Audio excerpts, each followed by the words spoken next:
Hai, berjumpa lagi pada hari ini bersama dengan Seremi untuk slot 5 minit, 5 soalan. Untuk hari ini, Seremi akan mengajar tajuk tingkatan 4 juga, iaitu berkenaan otak manusia. Sudah bersedia semua? Jom! Murid-murid, ini merupakan struktur otak manusia. Ia merupakan organ yang kompleks dan terpenting bagi manusia. Tahukah anda berapa besar otak kita? Senang saja, murid-murid perlu genggamkan dua tangan sebegini dan cantumkan, dan ini merupakan saiz otak kita. Otak dilindungi dalam tulang kranium atau disebut sebagai tengkorak yang sangat keras bagi melindungi otak kita daripada cedera. Di dalam otak terdapat bendali yang dikenali sebagai cerebrospinal untuk menjerap gegaran. Di dalam otak juga terdapat banyak neuron yang membawa impas saraf seperti mana yang kita telah belajar sebelum ini. Murid-murid, otak terdapat 3 bahagian utama. Yang pertama ialah bahagian yang paling besar, paling atas, berlipat-lipat dinamakan sebagai cerebrum. Ini ialah cerebrum.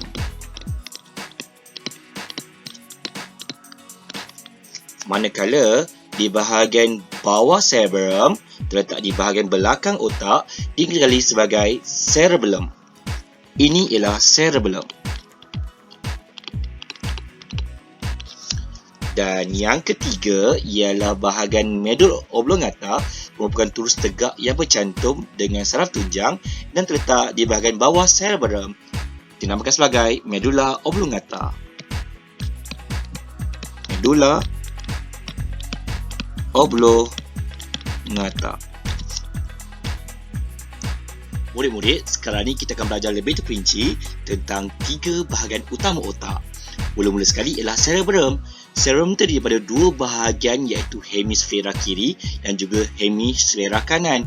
Dan bahagian cerebrum ini merupakan bahagian otak yang paling besar. Strukturnya yang berlipat-lipat. Kenapa ya? Sebagai untuk menambah luas permukaan. Kenapa nak tambah luas permukaan? Supaya bahagian cerebrum dapat menyimpan lebih banyak neuron seperti mana yang kita belajar sebelum ini.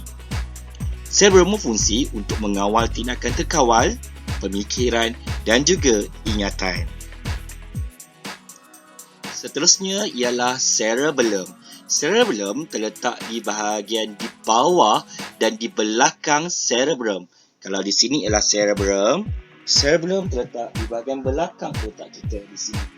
Dan ia juga terdapat 2 hemisfera kiri dan kanan yang berlipat-lipat. Ia mengawal keseimbangan badan, mengekalkan postur badan dan menyelaraskan pergerakan seperti menunggang motosikal supaya badan kita balance, tidak mudah jatuh dan tidak terhuyung-hayang. Dan bahagian yang ketiga dikenali sebagai medulla oblongata.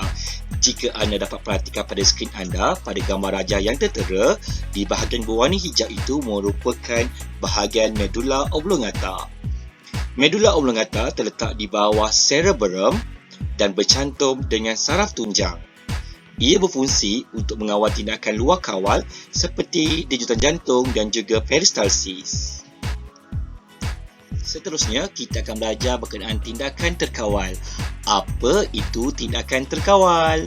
Tindakan terkawal ialah tindakan yang dikawal oleh cerebrum, iaitu bahagian yang paling besar pada otak kita. Ia ialah untuk melakukan aktiviti yang kita sedari.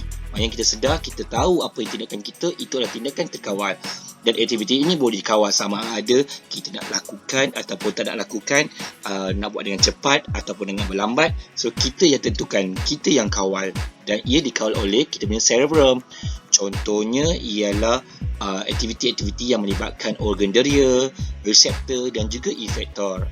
Contoh aktiviti tindakan terkawal ialah menulis, membaca, mengira dan menari. Seterusnya ialah tindakan luar kawal. Tindakan luar kawal dikawal oleh bahagian medulla oblongata. Ia adalah tindakan yang tanpa disedari dan berlaku secara automatik. Ia memang tidak boleh dikawal oleh badan kita dan akan terus berlaku tanpa kita sedari. Contohnya adalah denyutan jantung, di mana jantung kita akan terus berdegup tak kira masa, siang, malam, tidur ataupun tidak, ia akan terus melakukan kerjanya.